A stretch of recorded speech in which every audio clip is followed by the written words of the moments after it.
Boa noite, pessoal.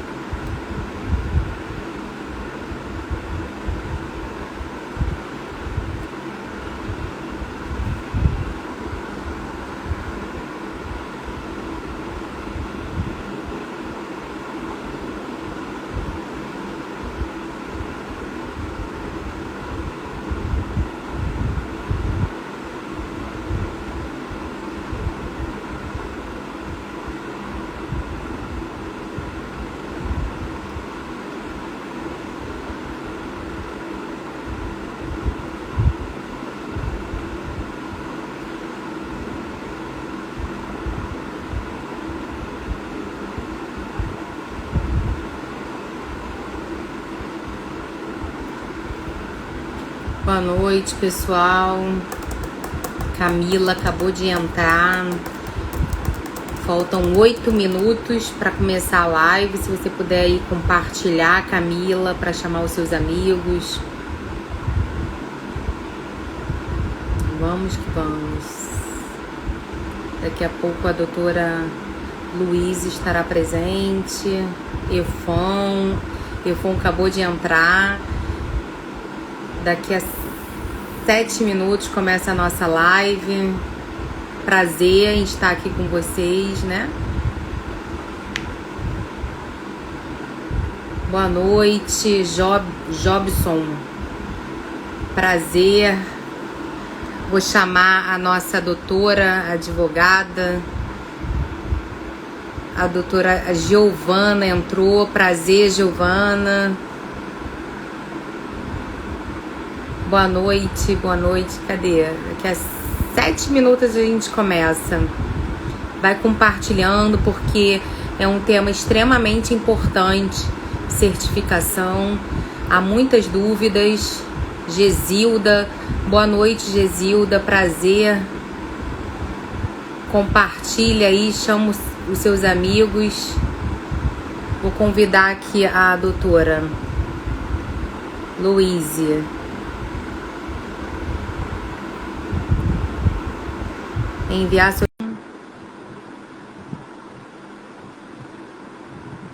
Boa noite, gente.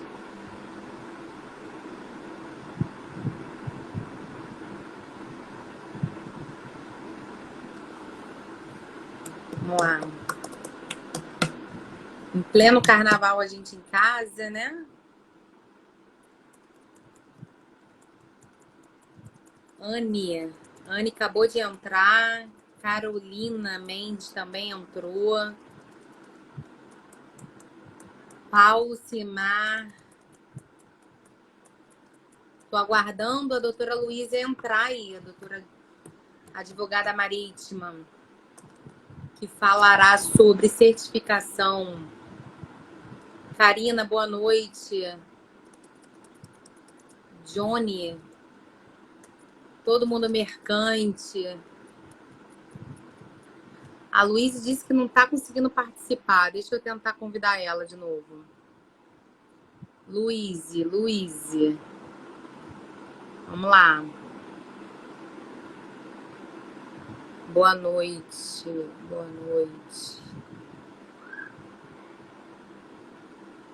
Karina. Tô esperando a doutora Luísa. Faltam 5 minutos.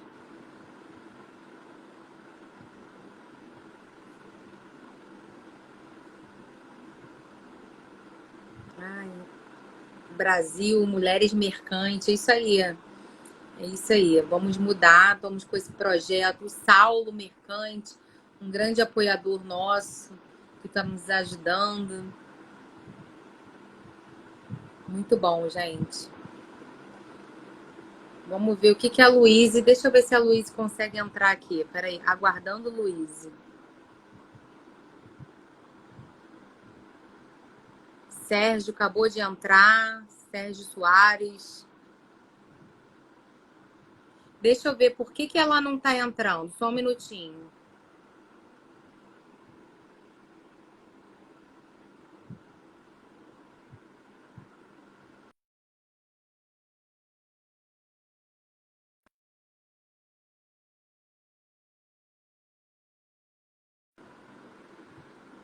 Luiz, boa noite. Boa noite, Carlinho, meu amigo. Como é que eu faço aqui para Luiz entrar?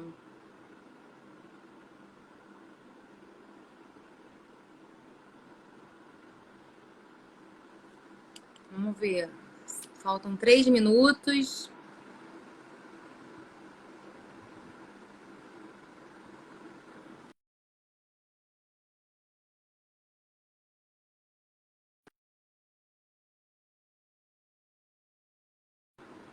Cadê a Luísa? Tá aguardando Luísa advogada. Alguma coisa está acontecendo com ela. Offshore entrou. Boa noite, pessoal.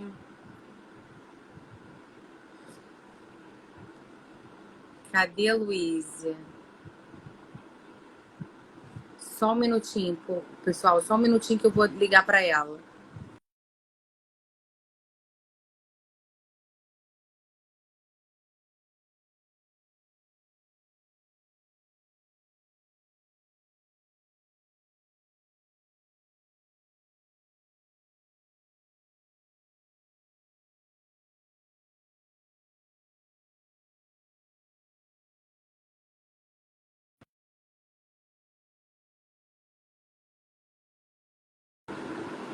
Uma vez eu vi uma mulher falando de um serviço militar obrigatório só para mulheres. O que a senhora acha dessa ideia? Eu acho ótimo. Eu acho que a mulher tem que chegar em todos os lugares, onde ela tem potencial para estar em qualquer lugar. Eu acho que chegou um momento das mulheres, sabe? Aqui, calma aí, não está conseguindo participar. E o Delene, comandante, o Delene acabou de entrar. Eu não sei por que a Luísa não está entrando, meu Deus. Johnny, cadê? Você disse, eu acho que as mulheres têm sim que estar onde elas quiserem estar. Chegou o momento da mulher liderar. Eu acho que quem entrou agora foi Euclides Assunção, acabou de entrar. Caminho de Jesus. Não sei por que a Luísa não está conseguindo entrar. Vamos ver. Boa noite, o caminho de Jesus. Acabou de entrar, Jesus é o caminho, a vida e a verdade. Sérgio Soares Rocha. O Sérgio trabalhou na DPC, não sei se continua trabalhando, entende muito também de certificação. A Alessandra, futura mercante, né, Alessandra? Vai fazer agora o curso de eletrônica. Quer dizer, vai ser eletricista, né? Boa noite, Camila aqui. Amém. Eu acho que a Lu... entrou. Boa noite. Olá, boa noite. Tudo Eu estava bem? vendo o melhor jeito de colocar aqui por causa do fone. Entrou Por isso, exatamente às 20 horas. tá vendo? Então, eu sou pontual, pontualidade brasileira, só que não. Então, boa noite a Ah, todos. Já temos 13 pessoas.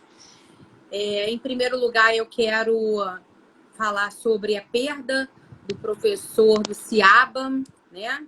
Paulo Vitor, um grande professor, chefe de máquina. Então, a comunidade marítima se sente muito triste e está de luto neste momento. E quero dar boas-vindas a todos e dizer que esse projeto de mercantes e mulheres está sendo criado para a gente melhorar a marinha mercante através da política, porque é através da política que se fazem leis para beneficiar a marinha mercante, a comunidade marítima. Então, hoje eu tenho a honra de convidar a doutora Luísa Oldrini, advogada no ramo de direito marítimo. E agora eu pergunto para ela, quem é a doutora Luísa Oldrini? Qual a sua formação? Como você chegou na Marinha Mercante? Fala para o povo que está aqui. Boa noite, Odelene. Então, boa noite, pessoal. Boa noite a todos. A minha jornada na Marinha Mercante, ela começou na DPC. Eu tô sem som? Tô sem som, Rose? Não, Não?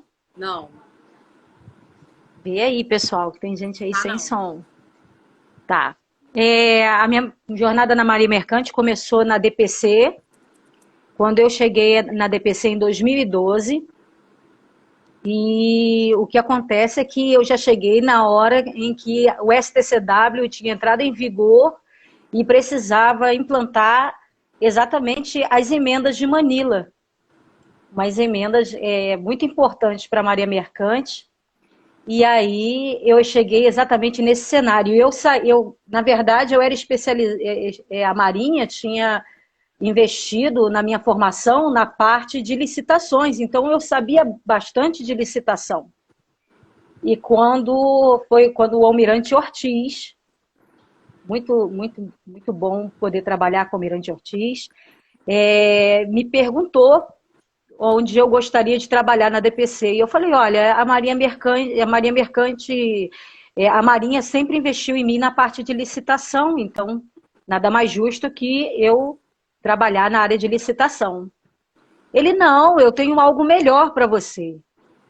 Só que esse melhor, Rose, foi assim, foi complicado, porque eu cheguei quando não tinha nada, não tinha, a lei estava totalmente defasada e era para aplicar todas as inovações do STCW numa lei que estava chegando, né? Era muito novo e a gente não tinha nada. Então, eu cheguei exatamente nesse cenário para pegar o que estava escrito no STCW, estudar primeiro o que estava escrito no STCW, que eu nunca tinha trabalhado com aquaviário na minha vida, não sabia nem que existia, gente, a Maria Mercante na minha vida antes de entrar na DPC.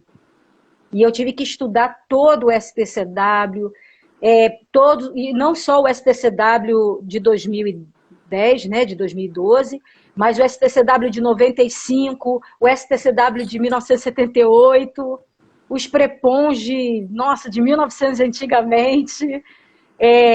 Então, a formação que eu tive de Maria Mercante não foi só aquela naquele momento. Eu tive que buscar os primórdios de como começou a Maria Mercante para poder fazer uma formação de uma capacitação para eu poder trabalhar com a Maria Mercante. E assim nós conseguimos fazer algumas coisas na DPC naquele momento. Foi assim que eu cheguei na Maria Mercante.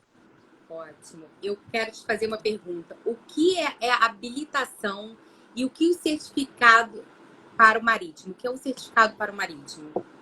Vamos lá. O STCW, eu gosto de ir direto na lei, né? Eu fiz algumas anotações aqui e eu gostaria até de entrar nas anotações. Por quê? Porque a gente segue um roteirinho e é bom seguir o roteirinho, né? A convenção do STCW, ela foi adotada em 1978, a primeira convenção STCW. Só que ela só entrou em vigor, só foi adotada internacionalmente em 1984. Depois veio a revisão desse STCW em 1985, e ele já passou por duas emendas, essa convenção. Em 1985, entrando em vigor em 1997, 1995, entrando em vigor em 1997, e depois, em 2010, entrando em vigor em 2012. E nisso tudo, tendo revisões. A maior e a mais expressiva revisão foi a de 2012, onde teve por exemplo, a chegada da parte de saúde, onde melhoraram a parte de saúde, que é a salvaguarda humana no mar, e entre outras, melhoraram as tabelas e por aí vai. Por isso que a DPC, na época, ela foi muito taxativa na parte dos ASOS. Então, as mudanças que nós tivemos foi toda de adequação ao STCW. E foi muito difícil essa adequação por parte da mentalidade dos marítimos da época. Nós temos a NR30, né? que é uma norma regulamentadora do Ministério do Trabalho, que traz a parte de saúde dos aquaviários, e ter que colocar a NR30 e falar, né, e colocar, juntar o STCW com a NR30, na época foi um desafio muito grande. O que nós tivemos que voltar de processos, porque o ASO não estava conforme a legislação, foi uma coisa assim, foi uma luta. Mas hoje eu creio que já está totalmente adequado. E você me perguntou o que é certificação.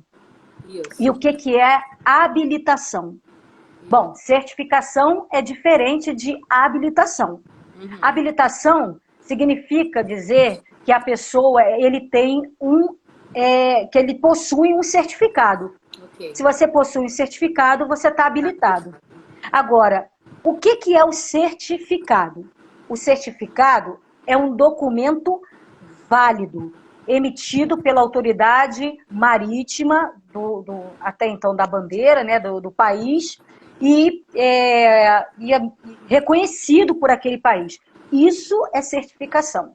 Se o seu certificado não está válido, você não tem um certificado, você só é habilitado, mas você não possui um certificado. Beleza? Vou falar... Eu queria falar um negocinho antes da gente começar, que eu sei que vocês têm muitas perguntas e a Rose também.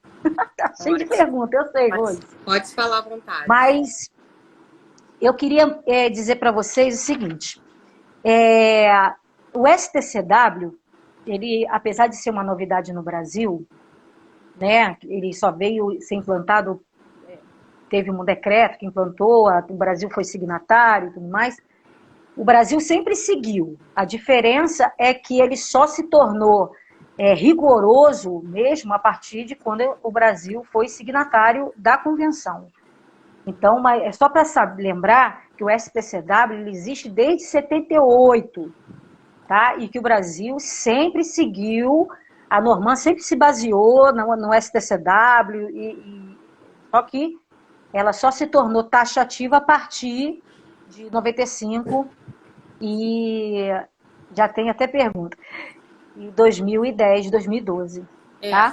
A Alessandra, né? Acho que é a Alessandra Silva. Ela perguntou qual é a duração do certificado. Vamos lá. Os certificados depende da regra. Se você nós temos dois segmentos de marinha mercante. Nós temos os subalternos, não se fala praça e marinha mercante. Praça é marinha de guerra. Sim. Nós temos a classe dos subalternos e nós temos a classe dos oficiais. Sim. A classe dos oficiais, essa é a que mais sofre com revalidação de certificado, tá? A classe dos subalternos, nem tanto. Depende da regra. Vou começar dos subalternos, tá bem? Se você é um subalterno, o que é o subalterno? Subalterno é o pessoal do segmento de convés, da seção de convés ou seção de máquina, que vem até, no caso de convés, vai até mestre de cabotagem, contramestre. Apesar de serem subalternos, tem algumas regras que eles adquirem e que possuem essa revalidação. Quais são as revalidações que, por exemplo, o cozinheiro, o taifeiro, o marinheiro de máquina, o moço de convés, quando eu falo moço e marinheiro, tanto faz os segmentos, tá? A seção de convés ou máquina. Ele só vai ter que se preocupar com a regra 6.1. Ponto. Qual é a regra 6.1? É o TBS. TBS/I. Não é TBS/1 não, tá, gente? O nome do certificado é Treinamento Básico de Segurança e Instrução. Tem muita gente que vê aquele 1 em romano, aquele I em romano, acha que é o número 1. Não é. Por que esse certificado ele é revalidado? Ele é revalidado por conta da regra, por conta de uma tabela que está na parte B do código, que não é uma parte mandatória, é uma parte recomendatória, e a DPC segue essa parte recomendatória no que tange à certificação, na revalidação de certificação. Então, todo mundo que tem esse TBS/I é obrigatório a revalidação. Já a regra do EBCP, que é a 6/6, não requer certificação. vai uma dica. Se você tem o TBS/I e você não tem data de validade no seu TBS, você precisa procurar a Capitania dos Portos e colocar data de validade no seu TBS. Se ele foi emitido sem data de validade, está em desacordo com a autoridade marítima, apesar de ter sido a própria autoridade marítima que fez o certificado, tá? Gesilda, o som tá funcionando bem, eu tô ouvindo. Deve ser algum probleminha no seu aí. Então, e aí o que acontece é que o 6/6 não tem a revalidação por conta dessa mesma tabela. No que tange contramestre, mestre de cabotagem e todos os oficiais, todos, sem exceção, quais são os certificados que você precisa ter em mente que precisa de revalidação? Regra 6.1, regra 6.2. O que é a regra 6.2? Sobrevivência e salvamento. Qual é a regra 6.3? ECIA. Da regra 6.4 em diante, não necessita de revalidação. Não é necessário. Uma dica também, enfermeiro. Enfermeiro, gente, não tem necessidade de fazer o curso de EPS, de proteção ai, meu Deus, até me esqueci. É o 6.4. O que é o 6.4? Que é a parte de primeiros socorros.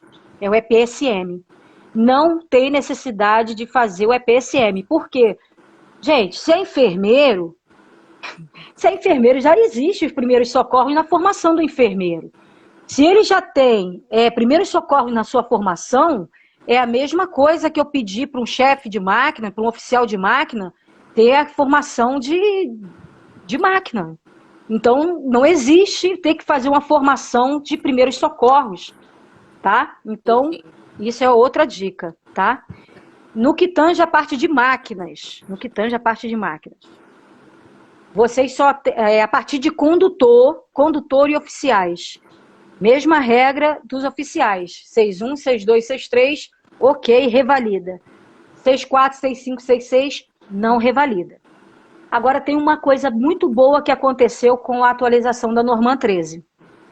Esses certificados verdinhos, chamados Certificado de Proficiência número 1034, DPC 1034, uma vez que inseridos no certificado de competência, olha a diferença entre certificado de proficiência e certificado de competência. Aqui, Luiz. Proficiência.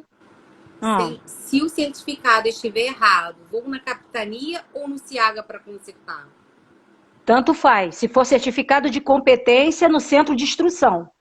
Ou você pode andar a entrada no CIAGA ou no CIABA, mas o seu certificado de competência vai ser enviado para a DPC, porque eles não fazem esse tipo de alteração, tá? Se for um certificado de proficiência, que é aquele DPC 1034, você pode dar entrada em qualquer capitania, delegacia ou agência.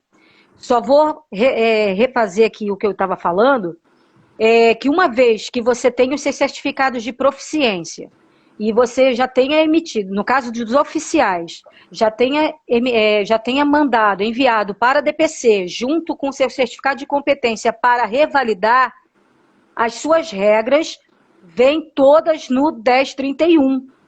Sendo assim, não necessita mais se preocupar com revalidação do certificado de proficiência, tá? Uma vez que conste no STCW. Isso foi uma coisa que nós fizemos na época, que foi uma jogada de mestre. E nós colocamos isso na Norman, tá? Está no anexo 2 alfa da Norman, na parte de instruções gerais. Vocês podem olhar lá no anexo 2 alfa, tá bem? Essa alteração. Luiz, eu acho que você respondeu. Você já respondeu, né? Há muita dúvida, tanto das empresas quanto dos marítimos.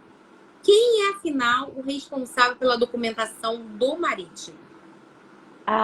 Isso é uma questão muito legal, né? Os marítimos adoram colocar a responsabilidade nas empresas. Nosso amigo Jorge entrou. Fala. Jorge. Tudo bem, Jorge? Jorge trabalhou lá na Sindimar há muito tempo. Trabalhou junto com a gente lá, em parceria lá com a gente na DPC. Bom, gente, diferente da Marinha de Guerra, A Marinha de Guerra, ela tem um órgão chamado DPMM, que é a Diretoria de Pessoal Militar da Marinha. Esse DPMM, ela é uma diretoria que trabalha e, na verdade, cuida da carreira e de toda a carreira desde o marinheiro até o almirante.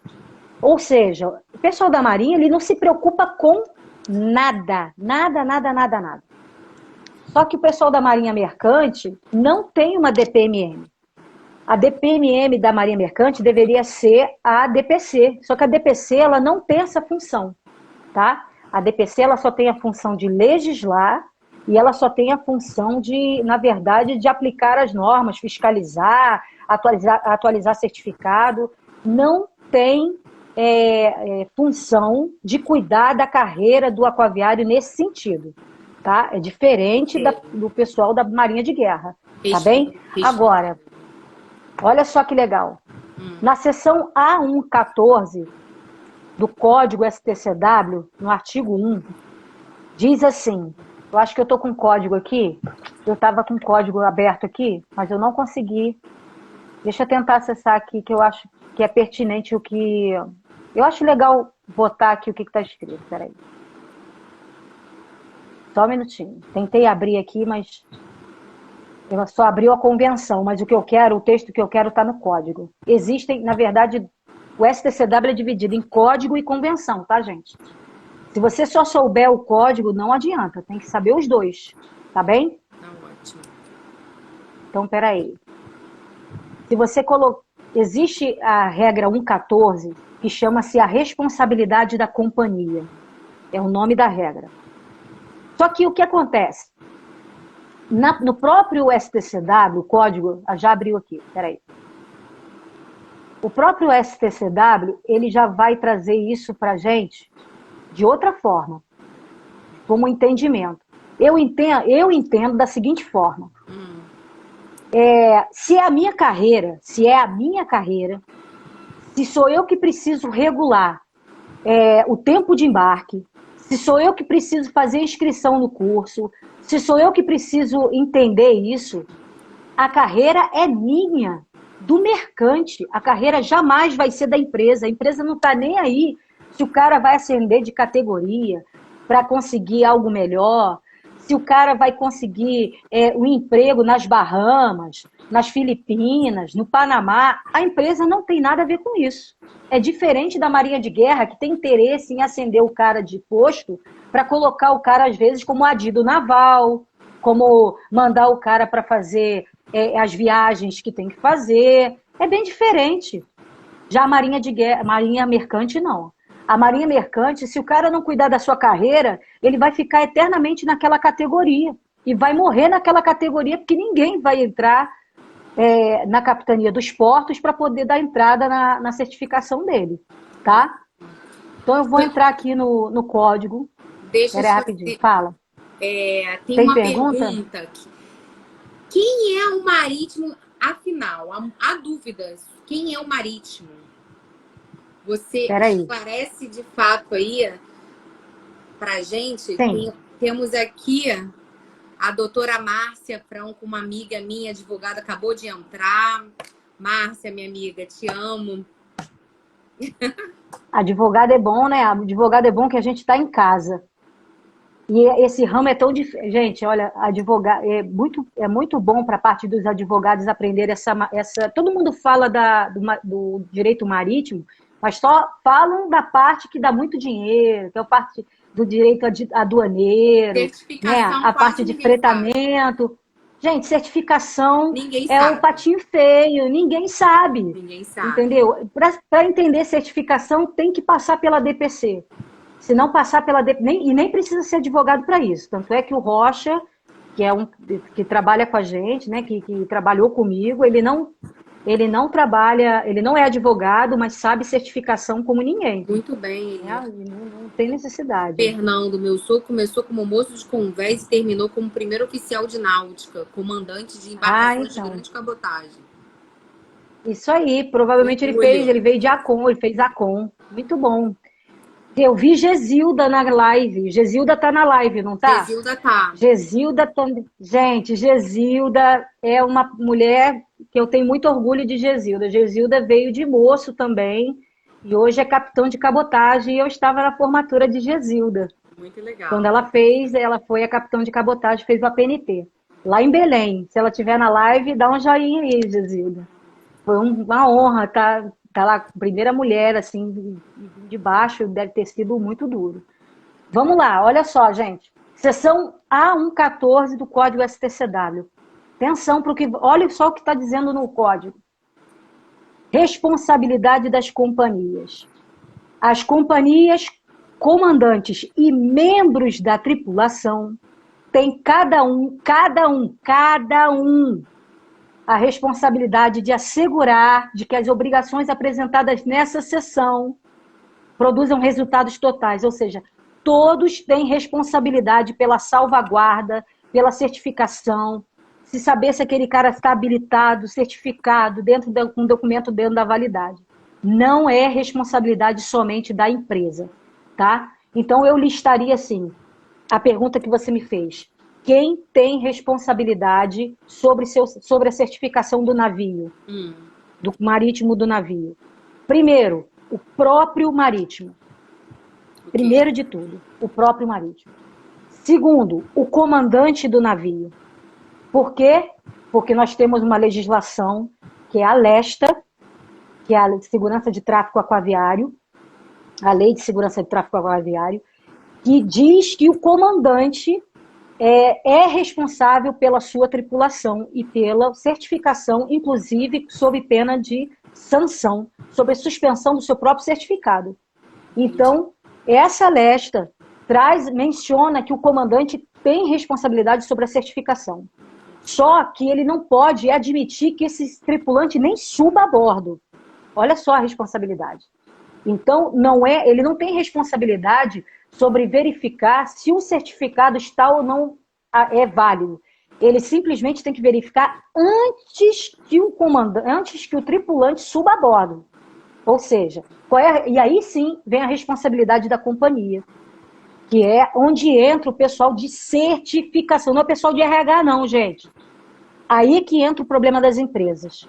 As empresas de navegação têm um problema sério de colocar o pessoal do RH, que já está sobrecarregado, que já fala sobre embarque, desembarque do aquaviário, que tem que ficar ali sabendo se tem passagem, se não tem passagem, de férias. Eu conheço toda a rotina do RH, porque eu trabalhei numa empresa de navegação e eu vi as embarcadoras, o problema que eram as embarcadoras.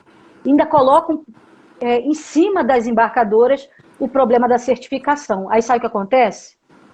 Acontece o que eu vi muitas das vezes. Empresas, eu vi, ninguém me contou, empresas com certificação vencida há mais de um ano. Simples assim. Ah, Luiz, mas certificação do próprio comandante do navio vencida há mais de um ano. Tem comandante de navio que nem certificação básica tem. Eu sei disso porque eu faço a gestão da certificação de alguns marítimos e quando chega para mim, eu falo, eu não sei nem como é que esse cara consegue ficar a bordo do navio. Aliás, eu sei, porque falta fiscalização da Marinha de fazer o papel dela de órgão fiscalizador. Eu amo a minha casa, que é a Marinha, que foi a minha primeira casa, mas infelizmente não tem mão de obra. Fiscalização ativa, né? Não tem essa mão de obra, não tem, o que eu digo não é mão de obra qualificada, não tem a quantidade o suficiente para colocar, para fiscalizar toda a costa, e todos os portos, e todos os navios. Então, fica realmente muito difícil. Então, cada um cuide da sua certificação. Manda lá outra pergunta aí, Rose. Então, quem é o marítimo afinal? Eu inclusive, tenho dúvidas. Me explica aí. Quem é o marítimo? Será que o cara que trabalha na plataforma é marítimo? Só porque trabalha lá no meio do mar, no meio do mar aberto? Não, nem todo mundo é marítimo. Quem é o marítimo? Marítimo é aquele que veio de formação nos centros de instrução, capitanias, delegacias ou agências. Da capitania, delegacia e agência formam marítimos subalternos, oficiais somente através da EFOM, que é a Escola de Formação de Marinha Mercante, tanto no CIABA quanto no CIAGA. após a formação, que os cursos vêm elencados no programa de formação da Marinha Mercante, que é o PREPOM, após realizados os cursos de formação, eles adquirem uma carteira a nossa CIR, que é a carteira de registro, e aí essa CIR você já está com a sua, como se fosse um passaporte. É uma cadernetinha. Quem não é marítimo não conhece, mas quem é marítimo já está cansado de colocar lá o carimbinho de embarque e desembarque. É muito necessário na vida do marítimo essa caderneta de inscrição e registro. Essa caderneta de inscrição e registro é que vai dizer que aquela pessoa é marítimo. Ele recebe uma inscrição. Veja bem, esse é o número da sua CIR? Não. Esse é o número da sua inscrição na sua, que a gente chama de, gente, os nomes fogem, na sua jurisdição, no seu órgão de jurisdição. Se você saiu da escola, você vai ver que o seu registro vai dizer que você veio tanto ou do CIABA ou do CIAGA. Se você tem a sua inscrição, são 381 Papa. Começa sempre assim, 381 Papa. E aí eu sei que é do Rio de Janeiro. Quando é 281 Papa, se não me engano, é CIABA. E aí você já sabe mais ou menos quais são as jurisdições por conta do número da sua inscrição. E afinal de contas, o que é o número da CIR? É aquele número, perdão, o número da caderneta é aquele número que vem pontilhado em cima.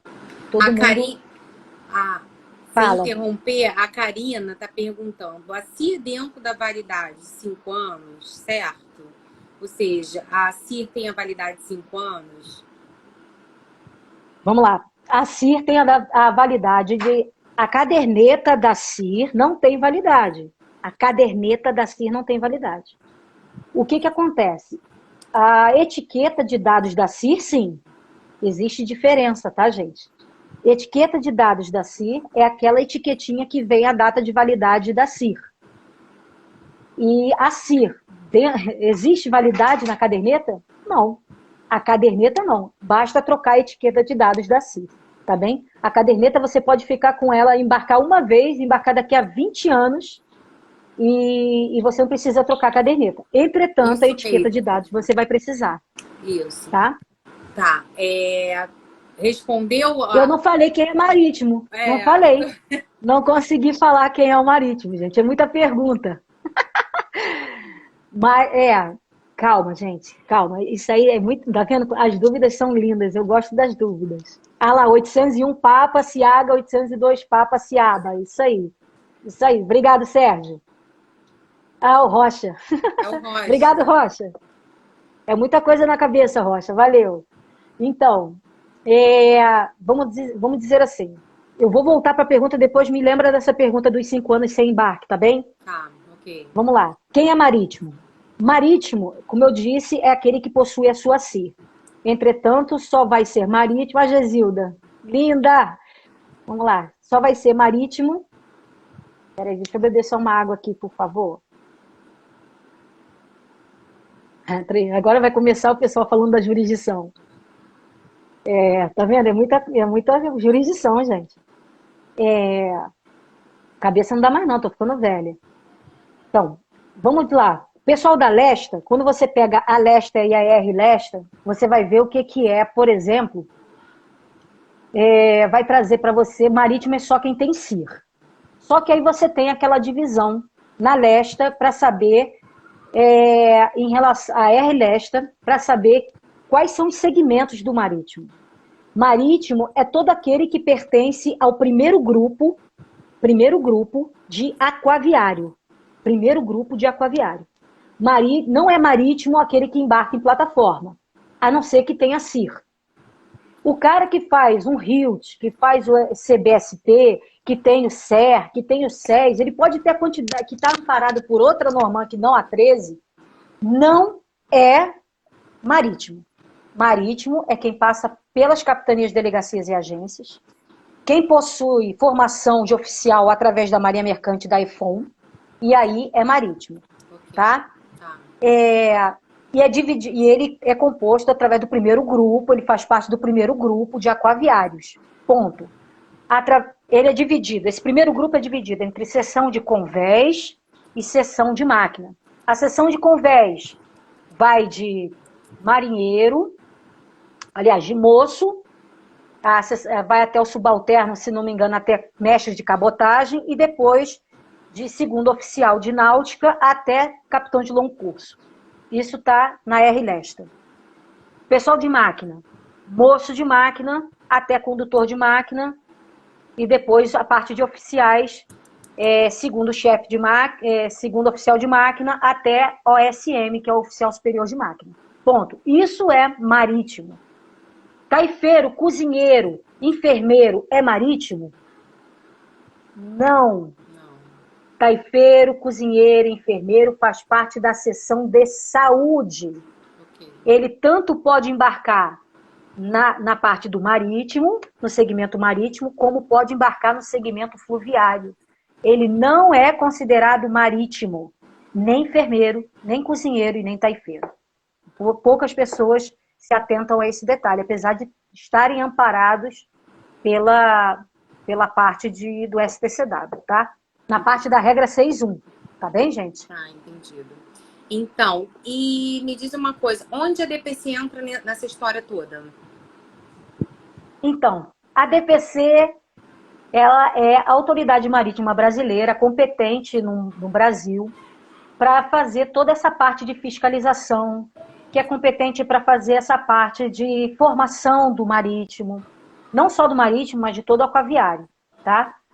Como eu disse, marítimo faz parte do primeiro grupo, mas a gente tem outros aquaviários, que é o fluviário, que é o pescador, que é o prático, o mergulhador, todos eles são aquaviários, tá? Marítimo, somente aquele do primeiro grupo, aqueles que eu listei das categorias, tá bem? Ótimo. E a DPC é a autoridade marítima que vai fazer essa parte de formação desse marítimo, desses aquaviários, e a parte de fiscalização. Ela que vai legislar a marinha mercante, ela que tem que pegar o STCW e adequar essa convenção às normas, dentro da sua norma, que é as normas da autoridade marítima, número 13. Okay. Respondido aí? Então, você já até respondeu aqui. Quais são as normas que o marítimo deve seguir? Quais são essas normas? A Norman, né? Normas que... Isso aí. Quais são as normas? E o agente de manobra. Obrigado, Sérgio. Já tinha até esquecido do agente de manobra também, tá? Apesar de não ser muito a nossa praia o agente de manobra, mas ele existe. E na verdade, tem muito agente de manobra na parte da Petrobras, né? Que é o capitão de manobra. E é tão ruim eles conseguirem a certificação deles, é complicada na hora de renovar, é muito restrito. É realmente uma categoria muito complicada, tá? Bem lembrado aí, Rocha. Obrigada. Vamos lá. Quais são as legislações que o marítimo deve se atentar? Primeiro de tudo, o STCW. Entretanto, o STCW ele é de ordem para aqueles países que são signatários da convenção. Ponto. Cada país tem a sua discricionariedade de pegar aquelas normas e aplicar de acordo com o tipo de navegação que eles possuem, tá? E aí existe a Norman 13 para fazer isso. As normans, na verdade, em si.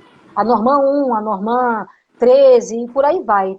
Vai dizer quais são os tipos de navegação que nós temos. A Norman 13 vai dizer, por exemplo, o que é mar aberto, o que é... E por aí...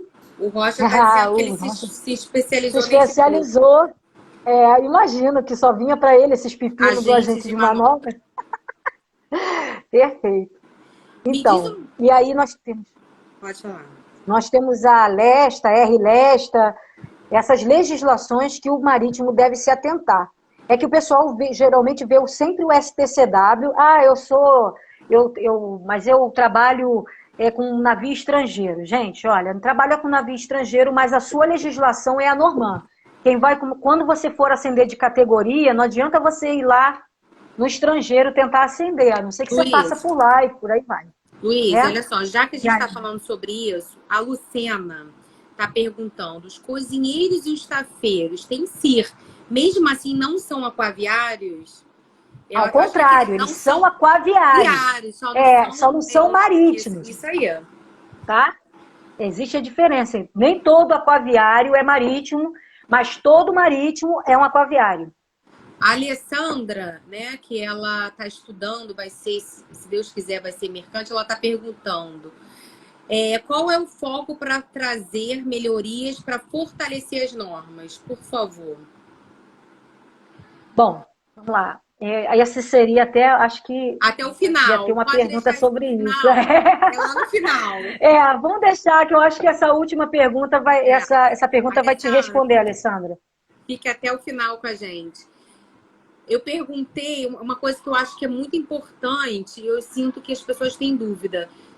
Como é que faz para o aquaviário virar um marítimo? Me explica aí. Vamos lá. Que nem todo mundo que é aquaviário é marítimo, né? Então, por exemplo, o fluviário muitas das vezes tem dificuldade por conta dos rios e tudo, dependendo da maré, né? Dependendo do rio, se estiver embaixo. Então tem essas coisas assim. O mar sempre é mar, mas o rio, de vez em quando, tem aquelas secas e por aí vai, e aí muito fluviário perde a sua, vamos dizer, o seu campo de trabalho. E aí o que ele vai fazer? Ele vai deixar de ser fluviário? Não, ele pode cambar de fluviário, né, de seção, né, de segmento, de grupo, do segundo grupo para o primeiro grupo. Só que isso requer uma pesquisa do capitão dos portos, para saber se o mercado aquaviário, mercado marítimo daquele lugar comporta mais um, mais dois e por aí vai, tá? Então, existe essa possibilidade de você cambar de um grupo para o outro, sair do segundo grupo e ir para o primeiro grupo? Tem essa possibilidade, até porque a formação entre eles é um pouco próxima. Então, existe essa possibilidade, mas é muito complicado, tá? É próxima, mas não é parecida. Tá? É próxima, mas não é idêntica, vamos dizer assim. Ela é somente próxima. Mas, por exemplo, o fluviário não tem uma convenção. Então, vamos lá. Vou falar rapidinho, só falando rapidinho do fluviário, já que você fez essa pergunta. O fluviário fica 10 anos fora do mercado. E aí, um belo dia... Agora vocês vão entender porque que existem tanto problema na bacia amazônica, quando tem esse problema de carga, quando tem problema com as embarcações, né? Porque não tem nada que prevê, nada de previsão na norma, que ele possa voltar tendo que fazer um curso de atualização, como os marítimos possuem a partir somente os oficiais, tá? Somente os oficiais, porque a responsabilidade de um comandante de um navio, por exemplo, mercante, é muito maior do que do cozinheiro, não desmerecendo a categoria. Mas eu estou dizendo em relação à carga, lembrando que apesar do STCW falar da salvaguarda humana no mar, a gente também tem que lembrar dos armadores e que eles estão preocupados com a carga. Então, é por isso que eles estão mais preocupados se o capitão de longo curso está melhor habilitado do que o cozinheiro. Tá bom, gente? É só nesse sentido que eu estou falando. E o fluviário não tem esse problema. O fluviário ele fica 10 anos fora e quando ele quer voltar, ele vai na capitania da jurisdição dele e pede simplesmente a atualização da CIA. Só que lembrando que tem alguns fluviários que a navegação também é tão equiparada ao marítimo, muitas das vezes, tá? Então, isso precisa ser revisto. A navegação fluvial precisa ser revista urgente para evitar essa quantidade de acidentes que tem na navegação fluvial. Ótimo.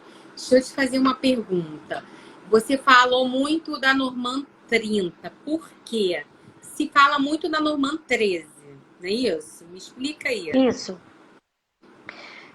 Eu foquei um pouco na Norman 30, eu falei um pouco da Norman 30, apesar dela ser um pouco desconhecida entre o universo dos marítimos. Gente, a Norman 30 é a Norman que prevê a formação. Começa tudo a partir dali. Aliás, o marítimo ele não é nada sem a sua formação. Não existiria nem marítimo se não existisse os centros de instrução, por exemplo. Né? Tem muitos países que nem centro de instrução existe. Eles vêm aqui para o Brasil. Olha, a gente recebe muitas das vezes no CIAGA, eu não sei se no CIABA isso acontece, mas no CIAGA com certeza. Nós já pegamos certificado de pessoas de Gana. Rocha, ajuda aí, você que está na live. Gana, pessoas do Uruguai que fizeram formação no Brasil.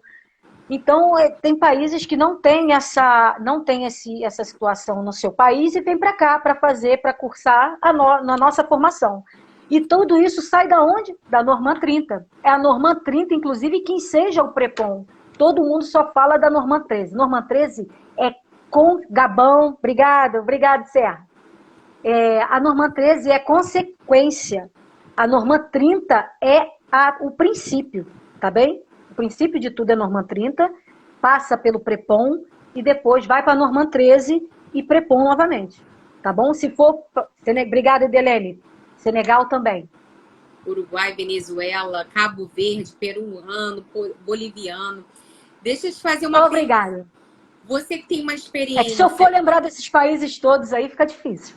Você que tem uma experiência, né, cuidando da carreira dos marítimos como gestora de certificados, você crê que o marítimo brasileiro perde para o estrangeiro por causa da sua formação no Brasil?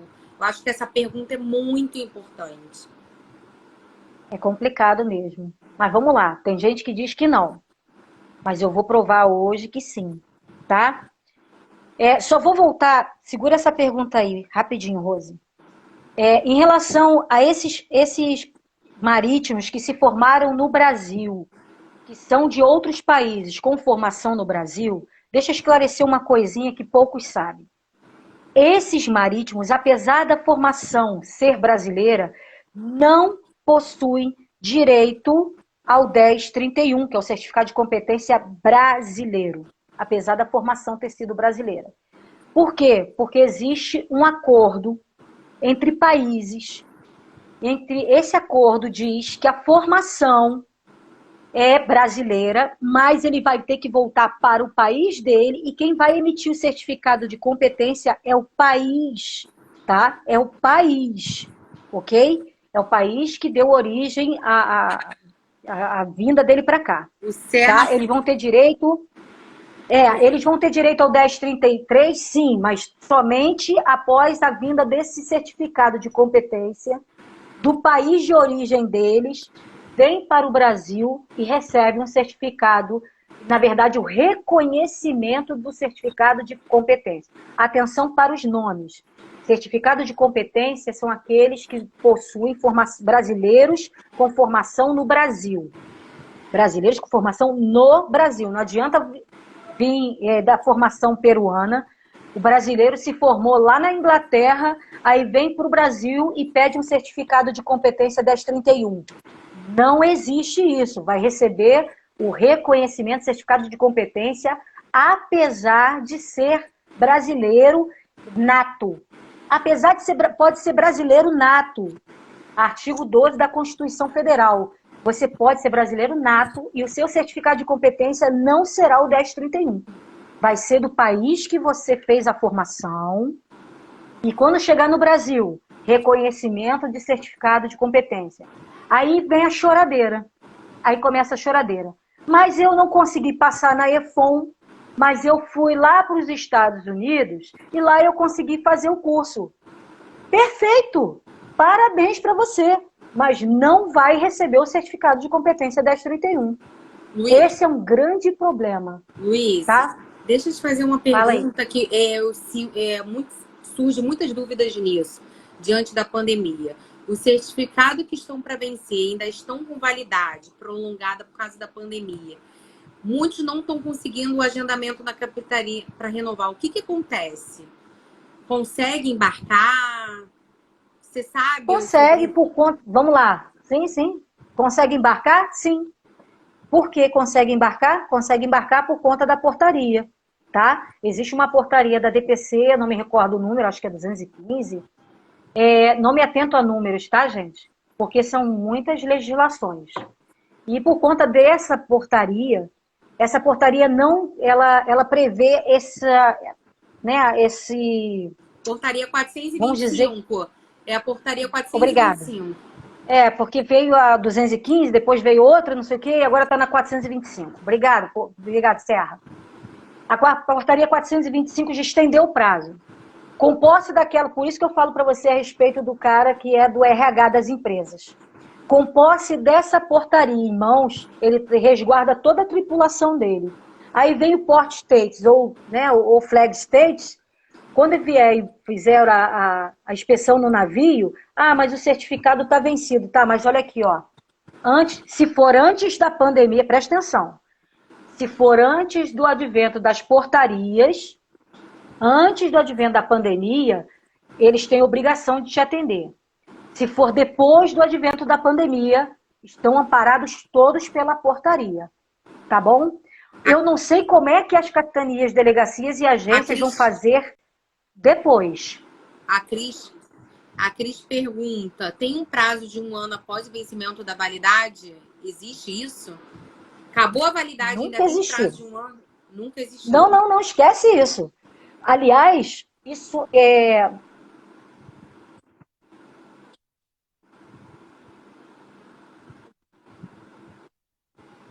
Travou. Foi.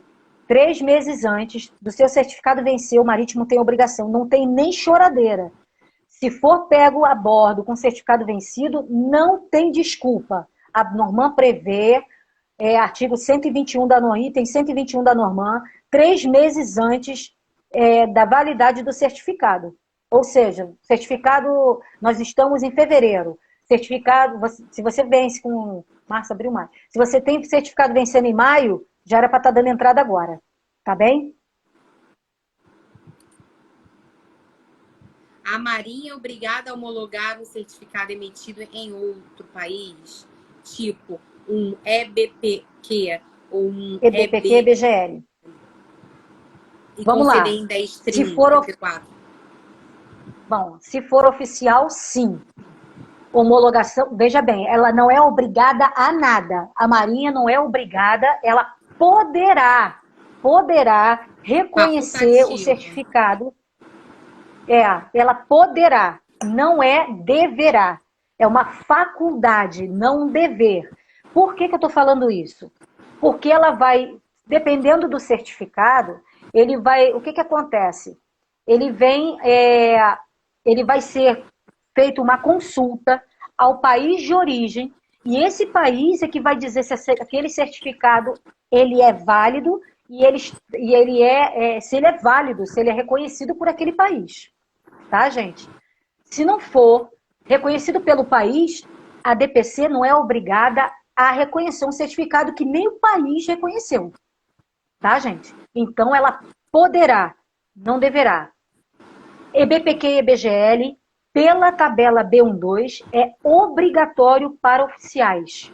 Obrigatório para oficiais. Entretanto, condutores de máquina, contramestres e mestres de cabotagem, por possuírem a regra 2/3, ou dependendo da competência que eles estejam exercendo a bordo, muitas das vezes por conta de limpeza de tanque, limpeza da parte principalmente navio-tanque, eles necessitam sim dessa revalidação, tá? Apesar de não serem oficiais, tá bem? Luiz, temos 1 minuto Sim. e 34. Vamos continuar no próximo? Vambora? Vamos, Já vai acabar. Bora. Tem 1 minuto e 26 essa live. Então, pessoal, eu vou pedir para vocês compartilharem, chamarem as pessoas para entrar nessa live, que ainda tem algumas perguntas muito importantes. Tá bom? Fechou? Ok, vou fechar aqui a live e te convido novamente, tá bom? Obrigada, pessoal, Okay. pelo apoio aí.